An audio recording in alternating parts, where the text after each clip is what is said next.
Temos um vídeo só sobre 2026, em que os carros serão aí até mesmo 2 segundos mais lentos. Vamos falar sobre isso e mais agora. Olá, amigo do Ressaca Motor, seja bem-vindo a mais um vídeo. Eu sou Matheus Pucci. Vamos ao que interessa, falar de Fórmula 1. 2026 está batendo a porta. Sabemos que é um regulamento que não está totalmente fechado, ou seja, há uma preocupação grande em relação ao que será feito para 2026. Só o de motores que está realmente fechado, né? O da aerodinâmica ainda está tendo uma outra alteração.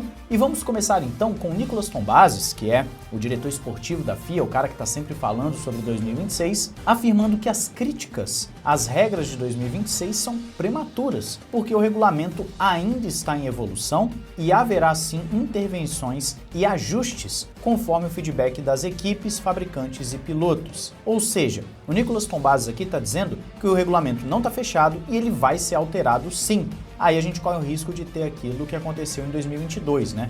Você tem uma intervenção no meio da temporada que muda completamente o rumo para algumas equipes. E isso é muito perigoso. Você pode gerar domínios, você pode prejudicar alguma equipe que estava indo bem, você pode beneficiar alguém que estava indo mal. Então eu não vejo com bons olhos, mas é a realidade da Fórmula 1 hoje. E o Tombazis fala como se fosse a coisa mais normal do mundo. Ele também está destacando que a gestão de energia será desafiante, porém balanceada para não transformar a Fórmula 1 numa guerra de estratégia pura de energia, preservando o papel do piloto. Ele também explica que existem medidas para evitar que as fabricantes fiquem muito atrás nos motores, inclusive limites, revisões periódicas de desempenho, mecanismos de compensação, ou seja, a gente vai entrar nisso já, porque nós temos algumas coisas para falar sobre os motores também. Mas falando sobre os pilotos, o Tombazis tem dito que sim, haverá uma mudança no estilo de pilotagem. O piloto vai ter que pensar mais, vai ter que ter mais estratégia, o piloto vai ter que lidar melhor com os recursos do carro.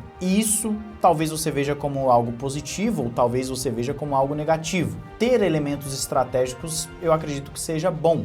O problema é quando você começa a colocar limitações demais no que um piloto pode fazer. Então, como a gente já sabe que esse regulamento de 2026 vai fazer com que os pilotos fiquem ainda mais conservadores do que são atualmente, porque senão a bateria não vai aguentar, eu não consigo ver com bons olhos. Me parece que a Fórmula 1 vai passar a ser uma categoria de menos automobilismo na veia. É como você falar que na Indy 500 os caras vão ter que ficar tirando o pé a todo instante. É claro, eles têm um momento de dosar, eles têm um momento da estratégia, mas em essência é uma corrida pura, onde vai vencer o mais rápido. A Fórmula 1 está indo por um caminho inverso, um caminho onde o gerenciamento, seja de pneu, de combustível, agora de energia, está tendo uma importância muito grande. E quanto mais você gerencia, menos riscos os pilotos assumem e com isso menos batalhas nós temos. Então eu não consigo enxergar como sendo algo necessariamente bom. Você precisa ter um equilíbrio. Ter o equilíbrio da troca de pneu, ter o equilíbrio da energia, ter o equilíbrio do combustível. Isso é sempre muito bom. Mas quando você extrapola, as coisas tendem a não ficar muito boas. Os excessos são ruins, os extremos são ruins, tanto para mais quanto para menos. Você lembra quando, se não me engano, em 2005, a Fórmula 1 teve uma temporada em que os pilotos basicamente não trocavam pneus. Era ruim, não era legal. Era um gerenciamento tão absurdo que ninguém passava ninguém. Então, eu não sei até que ponto essa fala do Tombazis conforta. O intuito era confortar. Não sei até que ponto ela faz isso. Me diz aí a sua opinião sobre essa situação.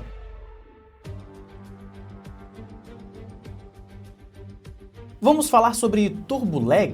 Pois é, parece que em 2026 voltará, ou pelo menos essa é a expectativa inicial. Os motores do próximo ano eliminarão o MGU-H, exigindo que o MGU-K forneça muito mais assistência elétrica e que os gases de escape acionem o turbo sem auxílio elétrico, o que levanta preocupações sobre o retorno do turbo lag. Os fabricantes afirmam que melhorias de software, ajustes de resposta e maior eficiência elétrica devem minimizar o impacto na dirigibilidade, embora exista sim o risco de problemas iniciais de confiabilidade e gestão de durabilidade na transição, ou seja, existem já mecanismos que as fabricantes estão se utilizando para eliminar ou pelo menos diminuir o turbo lag, porém não é garantido que no início você estará isento do turbo lag. O turbo lag pode voltar. E eu não vejo como algo ruim não, tá? Sendo bem sincero. Eu acho que daria até um a mais para as disputas, principalmente saída de curva. Isso existia lá na era anterior turbo da Fórmula 1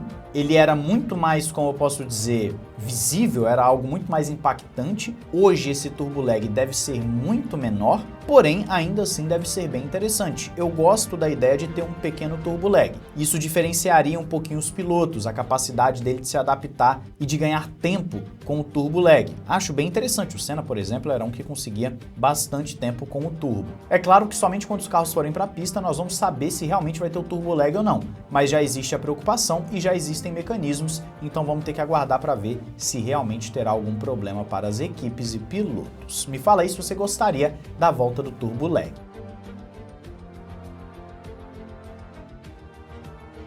Falando mais especificamente dos motores, nós temos o seguinte, voltando àquele papo anterior que o Nicolas Tombazis estava citando. Como a fórmula de motor será mais simples, sem o MGU-H, a FIA acredita que não vão repetir o domínio da Mercedes de 2014 até ali, 2016, 2017, onde o motor era muito superior. Eles terão um novo mecanismo de compensação, que permitirá às fabricantes com desempenho inferior receberem recursos adicionais, horas de dinamômetro e também novas homologações para reduzir a diferença. Além disso, também foram previstos alívios temporários do limite de custo para quem sofra com problemas graves de confiabilidade, garantindo competitividade e evitando vantagem prolongada de um único fabricante. Qual que é o problema aqui? A FIA está indo por um caminho nessa questão do motor que demonstra mais uma vez um sério problema na hora de você construir esse motor. Ela vai ter que penalizar aqueles que foram melhores, que hoje, de acordo com os rumores, é principalmente a Mercedes. Você vai penalizar essas equipes, essas fabricantes,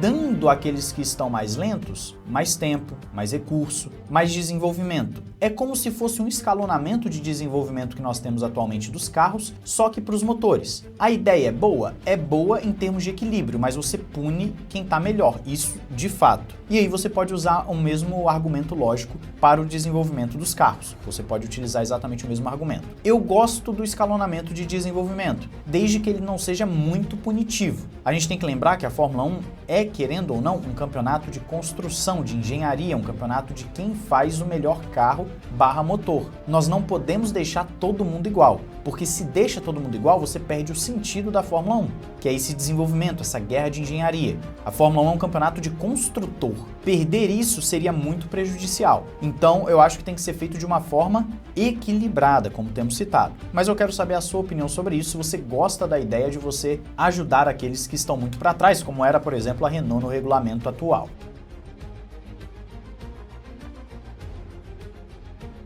Agora vamos ao ponto principal. Todo esse combo deve gerar um impacto de performance, e quando tem alteração de regulamento, naturalmente você tem mesmo uma redução de performance, ou, como foi ali 16 para 17, um aumento de performance, né? A FIA está prevendo que os carros de 2026 serão inicialmente de 1 a 2 segundos e meio mais lentos por volta devido a mudanças profundas em chassi e motor. A contribuição elétrica vai de 15% para 50%, então existe sim uma queda inicial e do risco de clipping elétrico para afetar a velocidade máxima, né? Que é aquilo que a gente falava há alguns vídeos, de que as equipes estão com medo de você não conseguir utilizar o máximo numa reta, você vai começar a perder potência. E por isso a FIA está até refazendo a gestão elétrica dos carros, fazendo com que tenha menos distribuição em determinadas curvas. Agora, se a perda for realmente, vamos colocar no pior cenário aqui que a FIA está dizendo, de 2 segundos e meio, nós não temos um cenário tão caótico assim. A expectativa inicial é que os carros ficassem próximos da Fórmula 2, o que seria um desastre como foi em 2014. Mas se for de 1 segundo a 2,5,